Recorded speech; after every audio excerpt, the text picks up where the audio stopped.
You kind of have the Asian parents' dream resume because being 20 years old and a council member is actually pretty I think, unique path or even rare path for many. So could you kind of like lead us through your journey into getting public policy and graduating at 20 years old? I Yeah, mean, before 20 years old, absolutely. actually. Yeah. So I went through homeschooling first, and then I attended Suzanne Middle School for a little while. And during that time, I started getting into dual enrollment courses at Mount Sac, our local college, and did that for a few years. At 16, I graduated with 3 associate's degrees. I went on to get my bachelor's degree, also in government, but an emphasis in legal studies, and then I went on to Hopkins. Just always been really, really passionate about legal studies and public policy and affecting local change. I'm also really involved with some of the local nonprofits. So I sat on the board of directors of 2 prior to being a council member. Wow. So you guys heard it right there. Just go to John Hopkins and become a board of director right there. All right. So our next question is actually, so as a council member of Walnut, do you feel like Walnut struggles a lot with the homelessness issue? Do you like just your personal opinions or even from what your knowledge of like city data, like do you feel the homelessness crisis is being solved or not solved or whatever your opinion is? So in Walnut, we do have a lot of large lot, single family homes. Uh, we don't usually encounter a lot of the homeless population, or if we do, they're not staying; they're passing through the city of Walnut.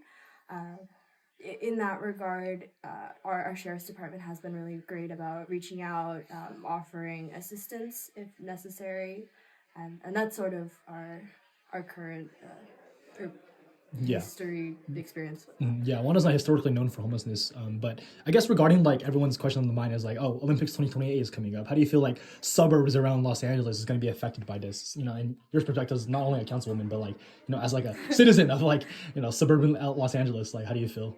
No, for sure. So, in terms of Walnut, our closest games, I believe, will be City of Industry. They have mountain biking. So, and then Exciting.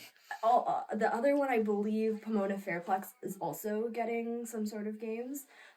Because Walnut is not directly have a freeway through it, I don't think. Obviously, there's going to be some impact there, but I'm hoping not too much. But as it gets closer to the games, I'm really interested in how we can either make partnerships or something to sort of improve the economic impact of what the games will bring to Los Yes. Angeles. It's because one, it's driving tourism. In fact, is like the local Japanese sushi place in like Mount Sac, which it'll be interesting to see. Mount Sac cross country season is pretty insane. If for all my Definitely. cross country fans out, swim as well, right? As a swimmer too, right? Yeah, they that have for a sure. great pool. Yeah, they do have a great pool. I'm really jealous of all my, Scott Matsumoto. Come on, man. Also, okay, sorry, I got a little off topic there. So my final question is actually like, as a councilwoman, I know like you're not directly on the front lines per se of like, places like La Puente or even like, Skid Row downtown, but like, how do you feel like the public perception of like homelessness or even homeless individuals or unhoused people? How do you feel like that is? Do you feel like it's harmful in any way? Like, do you think it's like NIMBY, YIMBY in any way? Like, what is your kind of viewpoint as a councilwoman in Walnut of the public perception of homelessness? And do you feel any like problems with the current perception? Sure, I do think there's a few maybe varying perspectives.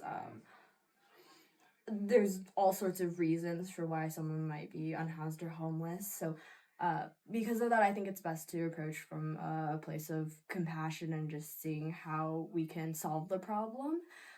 But yeah, just in Walnut, we don't really experience a lot of those situations. But when we do, we do have a really amazing staff to get on it and try to provide as much as possible to get the problem solved. All right, awesome, excellent politician answer. All right, thank you guys. This is Isaac from Haven. This is Kaylee Law. from Walnut Council, and Walnut City we'll see you guys next time. Thanks.